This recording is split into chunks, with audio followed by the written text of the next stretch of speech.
The suitcase sat by the door like a faithful dog, packed and ready for our dream vacation to the Bahamas.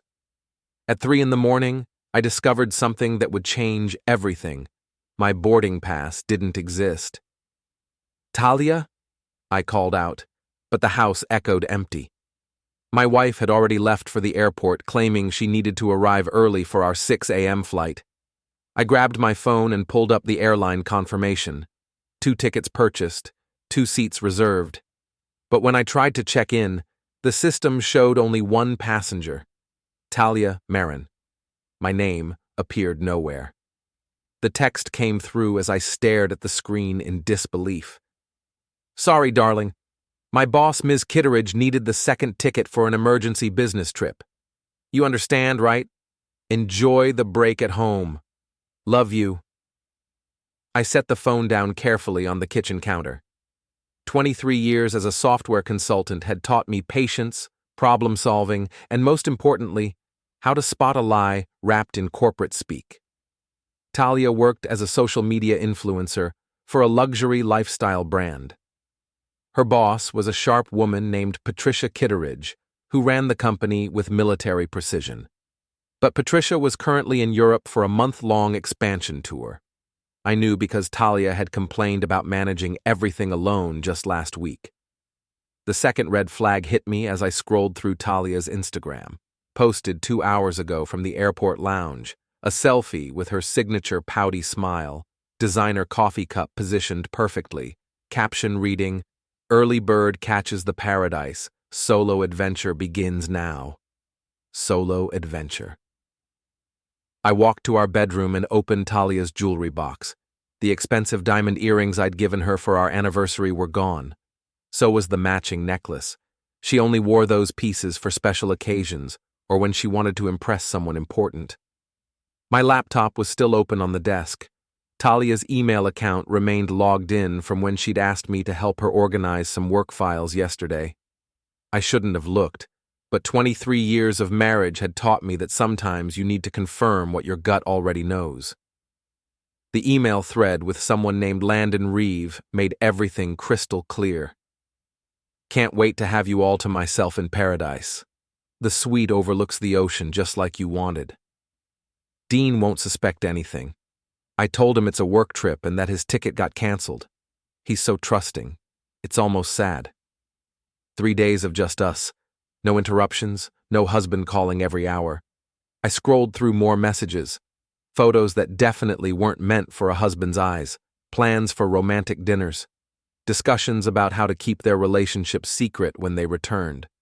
Landon Reeve. I recognize the name now.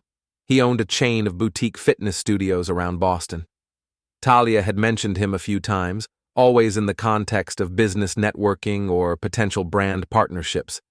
Apparently, they'd been networking much more intimately than she'd let on. I closed the laptop and sat in the silence of our bedroom. The house felt different now, like a stage set after the performance had ended.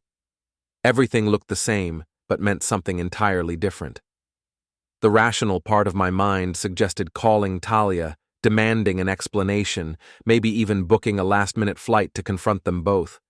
But the part of me that had spent 2 decades building systems and solving complex problems saw a better path forward. I opened my laptop again and began making some changes to our shared accounts.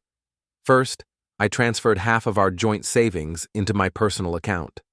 Perfectly legal since both our names were on everything. Then I called our credit card companies and reported my wallet stolen, requesting new cards with new numbers. Since I was the primary account holder, this automatically canceled Talia's cards too. Next, I contacted our travel insurance company and canceled the return flights, citing a family emergency. Full refund, minus a small processing fee. The hotel reservation took a bit more creativity. I called the resort directly and explained that my wife had been in a minor car accident and we needed to cancel immediately. The sympathetic manager waived all fees and even offered to send flowers. By sunrise, Talia was stranded in paradise with no return ticket, no credit cards, and no hotel room after tonight.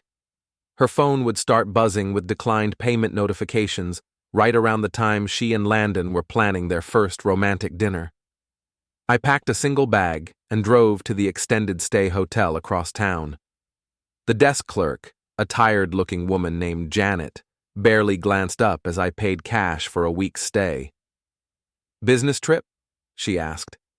"Something like that," I replied. My phone started ringing at noon. Talia's contact photo filled the screen.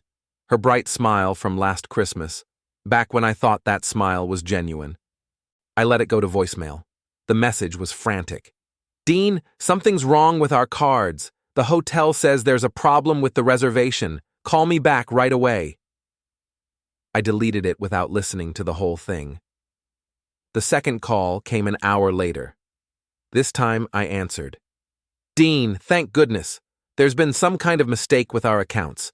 Everything's been canceled or frozen. I can't even buy lunch." "That's strange," I said, keeping my voice level. "Have you tried calling the bank?" "Of course I called the bank. They said you reported the cards stolen. Why would you do that?" "I didn't report them stolen.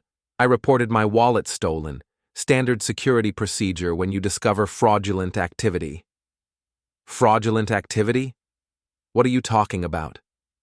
"Well, someone's been using our accounts to book romantic getaways for 2 people, but only one of them is my wife. The bank flagged it as suspicious." The line went quiet for a long moment. "Dean, I can explain everything." "I'm sure you can. But I'm not really interested in explanations right now. I'm more interested in solutions." "Solutions?" "Here's what's going to happen, Talia. You're going to figure out how to get home on your own. You're going to explain to Landon why your husband isn't as stupid as you both thought. And when you get back, we're going to have a very different kind of conversation than the ones you've been having with your fitness instructor." Before we dive deeper into this story, I have one small request. Please subscribe, drop a like, comment, and hit that hype button to boost this channel so more people can discover these incredible Reddit stories. I hung up before she could respond. The phone rang again immediately. I turned it off and tossed it onto the hotel bed. For the first time in months, maybe years, I felt completely calm. The extended stay hotel had surprisingly good internet. I set up my laptop at the small desk by the window and began what I did best, gathering information and building systems. Talia's social media presence was extensive and, fortunately for me, not particularly secure. She used the same password for most accounts, a combination of her maiden name and our anniversary date. 23 years of marriage meant I knew all her security question answers too. Her Instagram told the story in real time. The posts from yesterday showed her journey: airport selfie, first-class seat photo, arrival at the resort. But it was the photos she hadn't posted that interested me more. In her drafts folder, I found dozens of pictures clearly taken by someone else. Someone who knew how to frame her perfectly, who understood her angles, who was obviously very familiar with photographing her. The metadata showed these photos went back 3 months. 3 months of secret photo sessions. 3 months of lying about where she was and who she was with. I opened a new browser tab and searched for Landon Reeve. His business profile was impressive.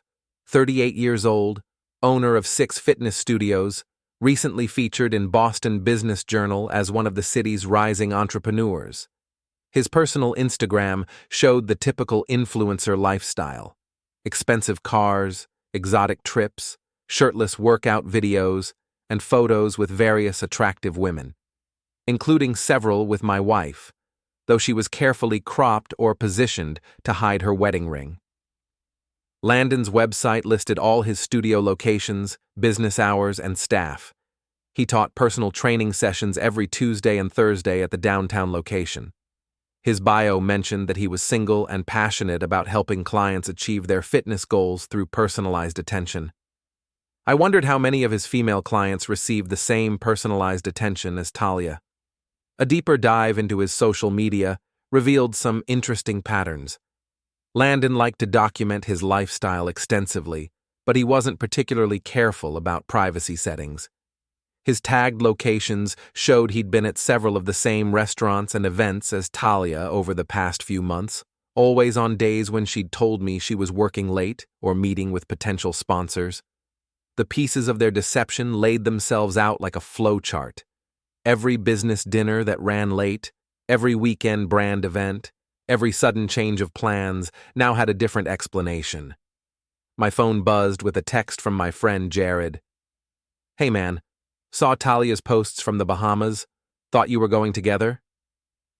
Jared worked as a private investigator, mostly insurance fraud and cheating spouse cases. We'd met in college and stayed close despite taking very different career paths.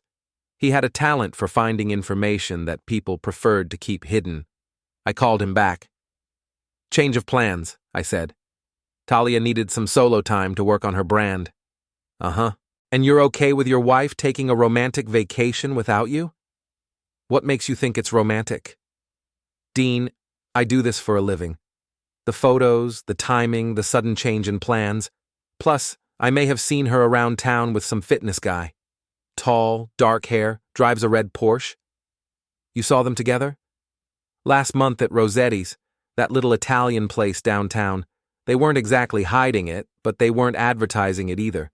I figured you knew." I leaned back in the hotel chair. I know now. "Want me to dig deeper? I can have a full report on this guy by tomorrow morning." "Actually, I've got a different idea. How do you feel about a little creative problem solving?" Jared chuckled. "My favorite kind. What did you have in mind?" I spent the next hour outlining my situation and my initial response. Jared listened without judgment, occasionally asking clarifying questions or suggesting refinements to my approach. "So she's stuck in the Bahamas with no money and no return ticket," he summarized. "And lover boy is probably realizing his sugar mama isn't as wealthy as she pretended to be." That's just the opening move. I want them to understand that actions have consequences. "What's the end game here, Dean? You want her back or you want her gone?" I considered the question. A week ago, I would have said I wanted to save our marriage, but that was before I understood how little our marriage had meant to her. I want her to experience the same level of consideration she showed me. Fair enough. So what's next?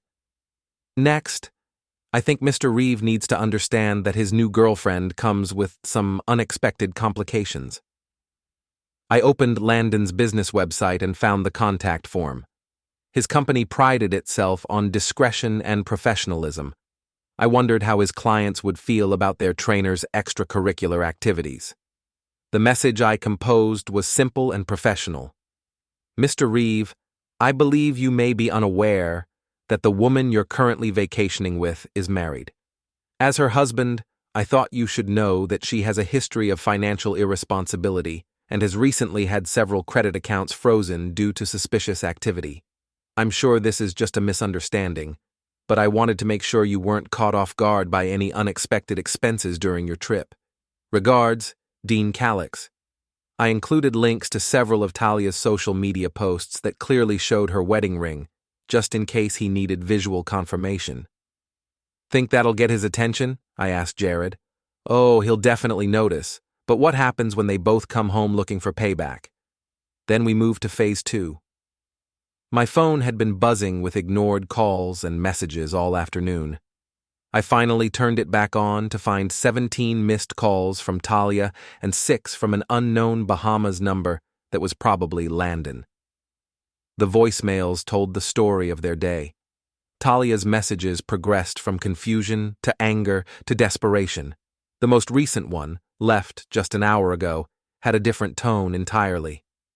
"Dean, I know you're upset, and you have every right to be, but stranding us here isn't going to solve anything. Landon says he'll pay for our flights home if you'll just call me back. We need to talk about this like adults."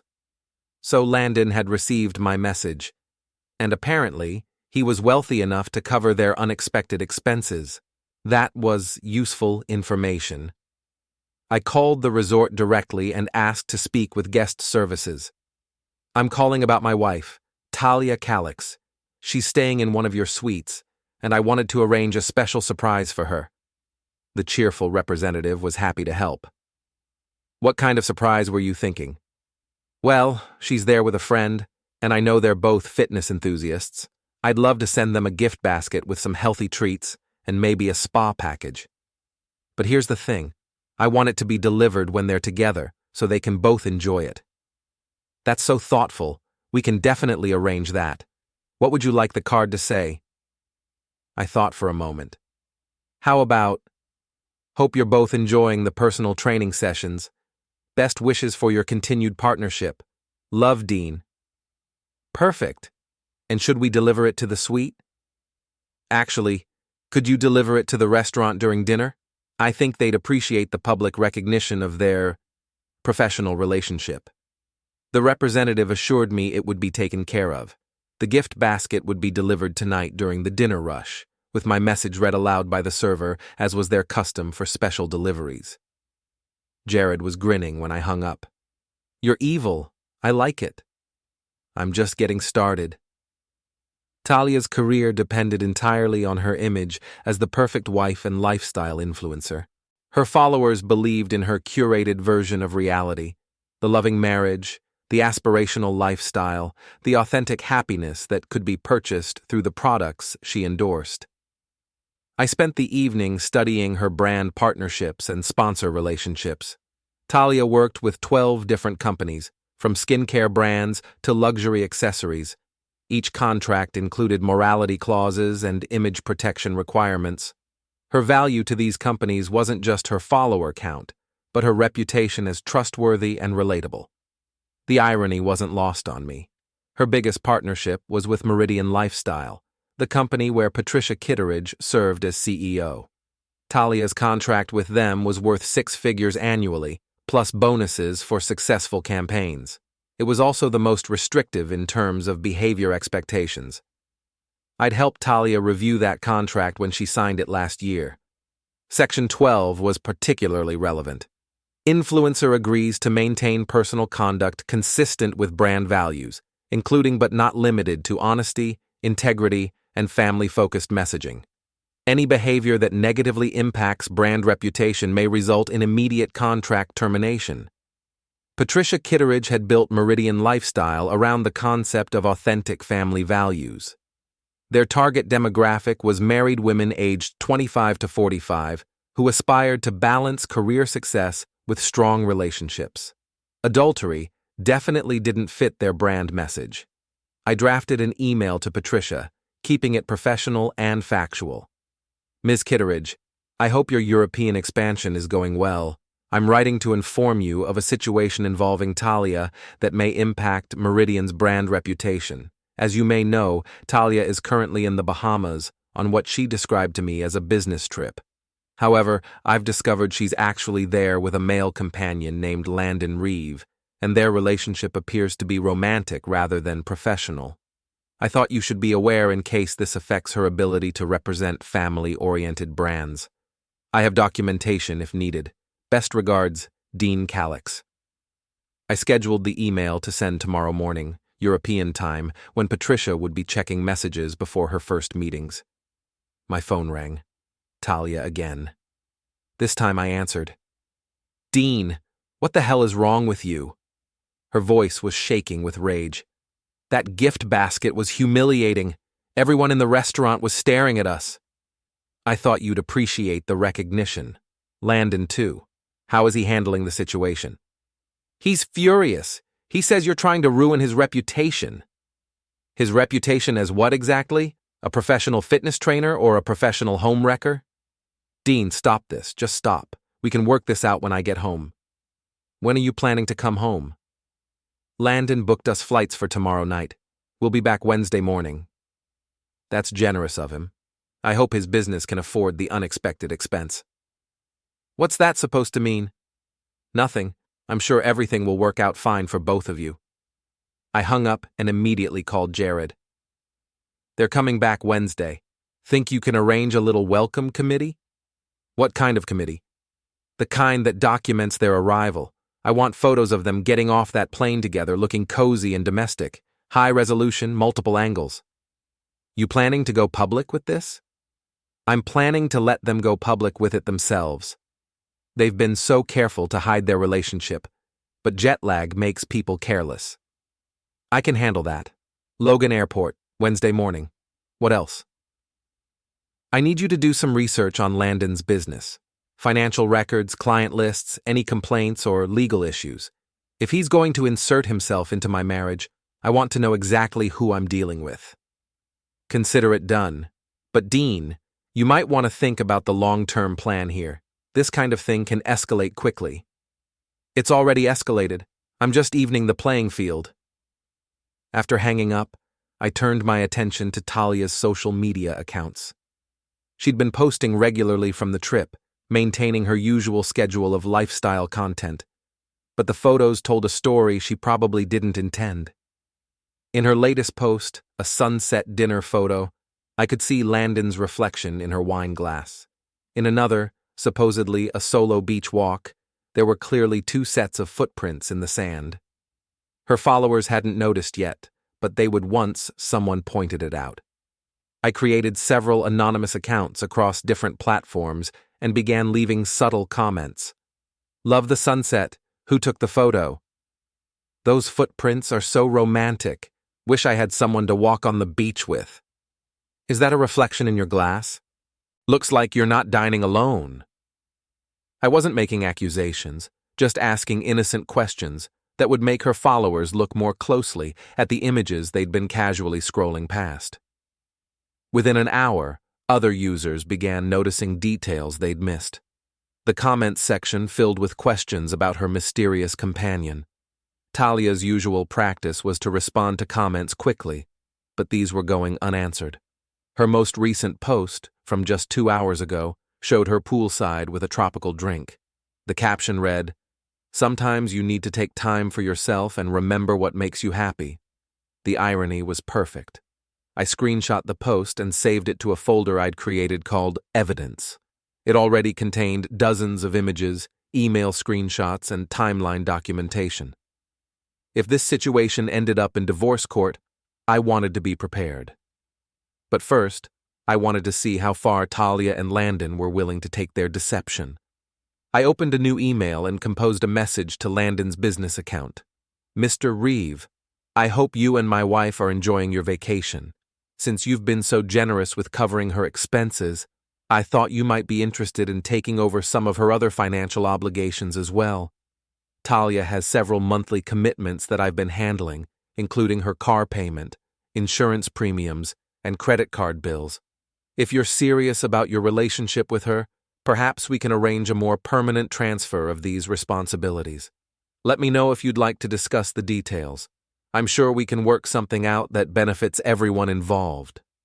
Regards, Dean." I attached a spreadsheet showing Talia's monthly expenses. The total was substantial, especially when combined with her declining income as brand partnerships ended. Then I settled back to wait for their response. The hotel room felt strangely peaceful. For the first time in months, I wasn't wondering where Talia really was or who she was really with. I knew exactly where she was and exactly what she was doing. More importantly, I knew what I was going to do about it. My laptop chimed with a new email notification. Patricia Kitteridge had replied from London. "Dean, thank you for bringing this to my attention. I'll be cutting my trip short and returning to Boston tomorrow. Please don't discuss this matter with anyone else until we can speak in person. I'll be in touch soon. Patricia." Phase 1 was complete. Wednesday morning arrived gray and drizzly, typical Boston weather that matched my mood perfectly. I'd spent the night reviewing my documentation and preparing for the next phase of my plan. Jared texted at 6 a.m. "Birds have landed. Got your photos. They look exhausted and miserable." The photos he sent showed Talia and Landon emerging from the terminal, both looking rumpled and defeated. Landon was pulling 2 suitcases, while Talia walked several steps behind, staring at her phone with obvious frustration. Their body language suggested the romantic vacation had ended on a sour note. Perfect.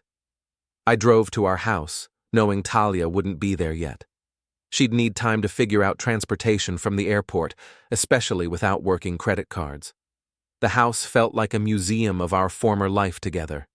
Everything exactly as we'd left it, but the meaning completely changed. I packed methodically: clothes, important documents, my computer equipment, and a few personal items that actually mattered to me. Everything fit into 3 boxes and 2 suitcases.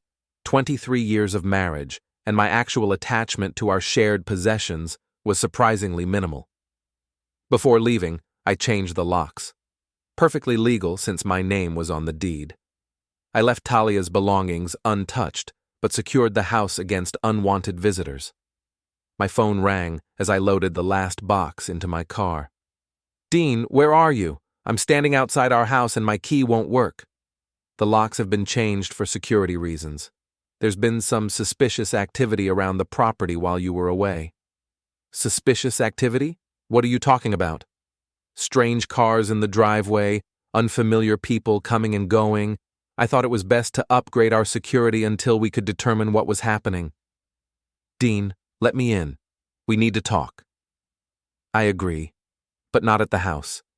Meet me at Rosetti's restaurant at 7 tonight. Come alone." "Rosetti's? Why there?" "It seems appropriate, given your history with the place." I hung up before she could respond.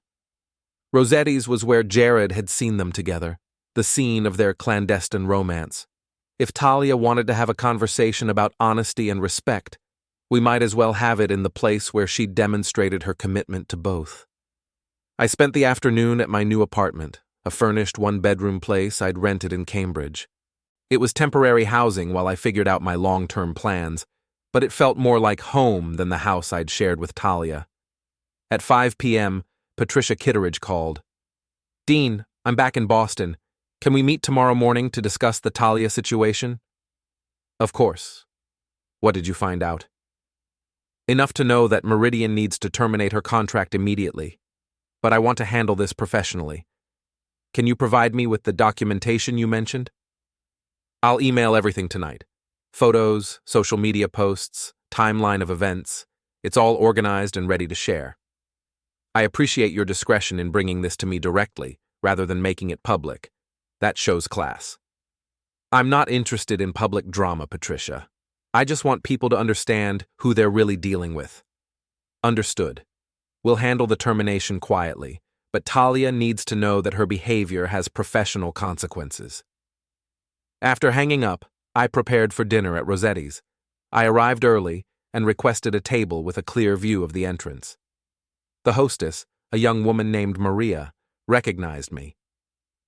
"Mr. Calix, we haven't seen you and your wife in a while. Will she be joining you tonight?" "She'll be here, but I think tonight might be our last dinner together for a while."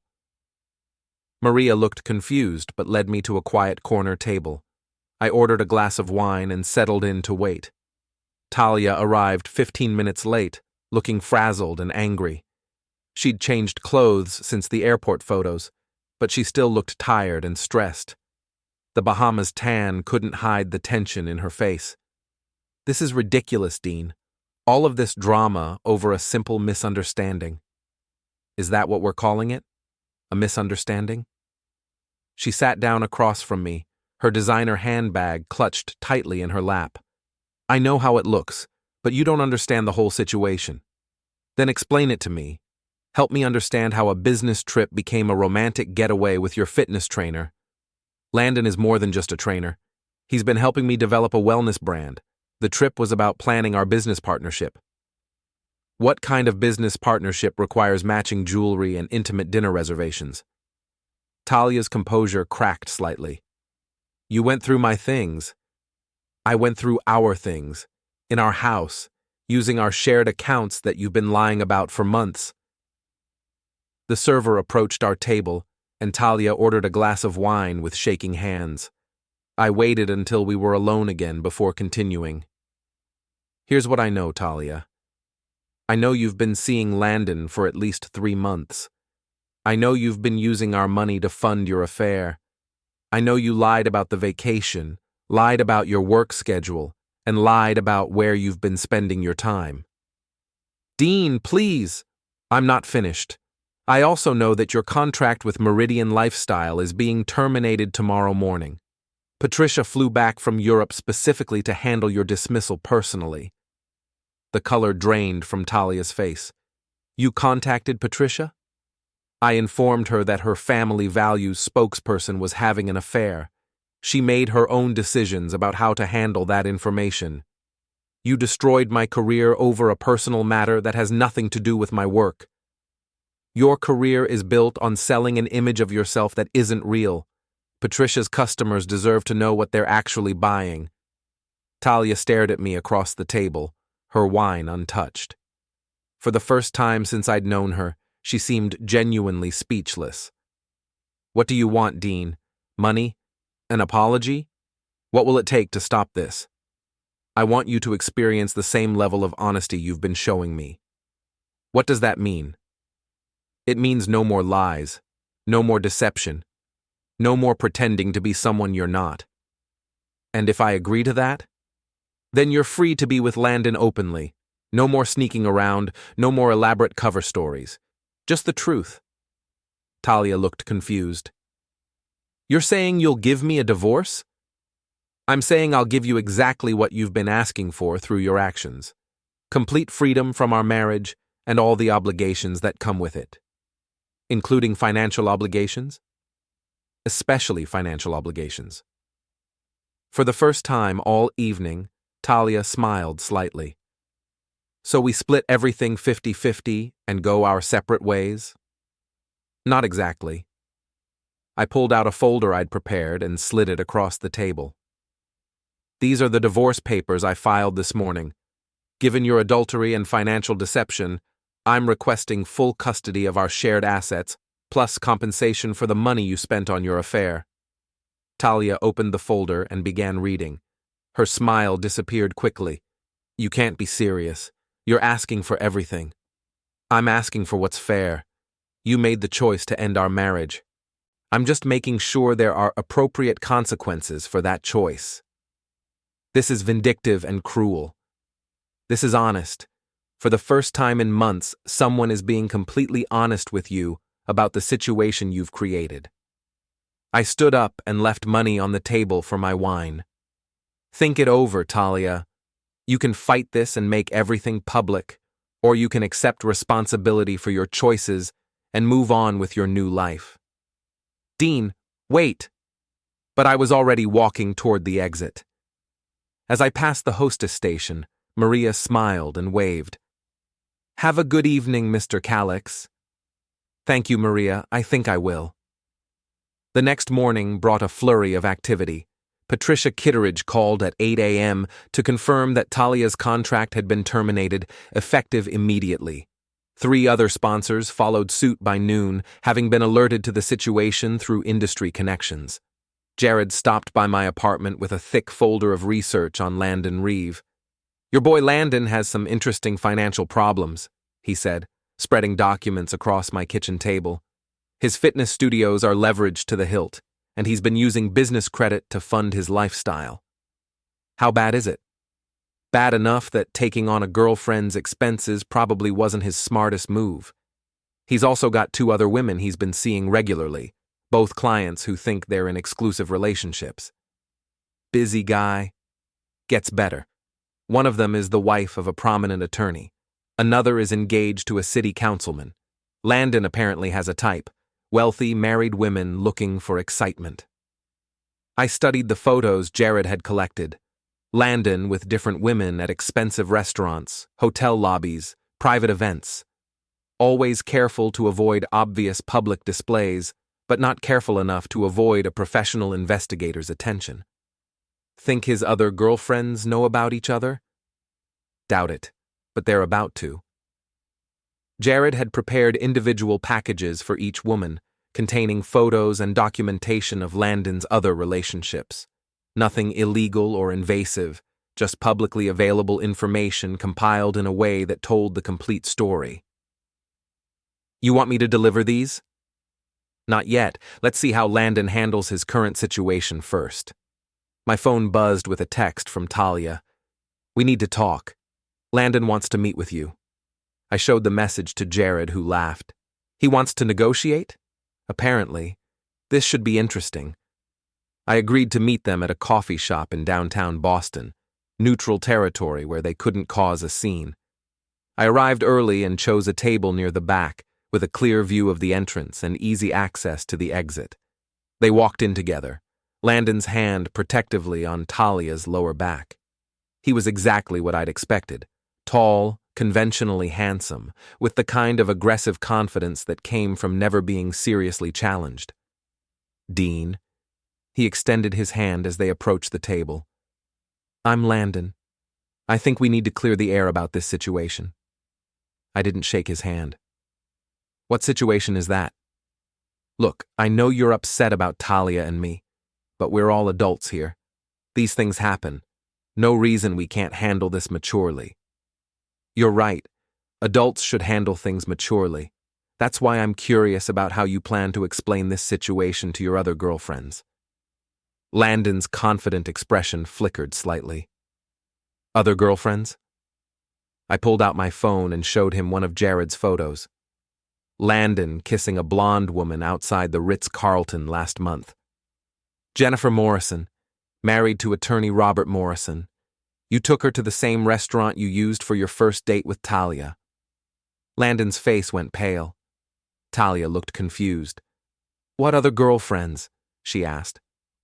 I swiped to the next photo. Amanda Chen, engaged to City Councilman Michael Torres. Landon, you really should vary your date locations more. Using the same romantic spots for multiple women is sloppy. Talia stared at the photos, then at Landon. You're seeing other people? Talia, I can explain. The same way you explained to me that you were single? She turned to me. How many others are there? At least 3 that we've documented, possibly more. Landon stood up abruptly. This is harassment. I could have you arrested for stalking. Actually, all of these photos were taken in public places. Nothing illegal about documenting someone's publicly visible activities. What do you want? Landon's voice had lost its smooth confidence. I want you to understand the situation you've inserted yourself into. Talia isn't just some woman you picked up at your gym. She's my wife, and her decisions affect both of our lives. Soon-to-be ex-wife, Talia interjected. That depends on how reasonable you both want to be about this. I leaned back in my chair, studying them both. Landon looked like he wanted to run. Talia looked like she wanted to hit someone, possibly him. Here's what's going to happen, I continued. Talia is going to decide whether she wants to fight a very public divorce where all of this becomes court record, or whether she wants to accept a reasonable settlement and move on with her life. What kind of settlement? Talia asked. You keep your personal belongings, your car, and enough money to get started somewhere else. I keep the house, the investments, and my retirement accounts that I built before we were married. That's not 50-50. You're right. It's probably more generous than you deserve, given the circumstances. Landon found his voice again. You can't just dictate terms like this. I'm not dictating anything. I'm offering Talia a choice between a quiet separation and a very public legal battle where everyone learns about your business practices and her professional conduct. I stood up and pulled on my jacket. Think it over, both of you. But remember that every day this drags on, more people are going to learn the truth about your relationship. As I walked toward the exit, I heard Talia and Landon beginning to argue in hushed, angry voices. By the time I reached my car, their conversation had become loud enough that other customers were turning to stare. Perfect. That evening, I received a call from an unknown number. Mr. Calix, this is Jennifer Morrison. I believe you have some information about Landon Reeve that I need to see. Word was spreading faster than I'd expected. Within an hour, I had similar calls from 2 other women, both asking to meet as soon as possible. I spent the evening in my apartment, listening to the rain against the windows and planning my next moves. Talia and Landon had created this situation through months of careful deception. Now they were discovering that deception was a game that worked both ways. My phone buzzed with a text from Talia. Fine, I'll sign your papers, but this isn't over. I typed back, Yes, it is. And for the first time in months, I truly believed that was true. The story ends here, with Dean having successfully exposed the deception and secured his position. Talia has agreed to sign the divorce papers. Her career has been destroyed through her own actions, and Landon's web of lies is unraveling as his other relationships are exposed. Dean has achieved his revenge through careful planning and by simply revealing the truth about what both of them had been doing. The consequences they face are entirely the result of their own choices and actions.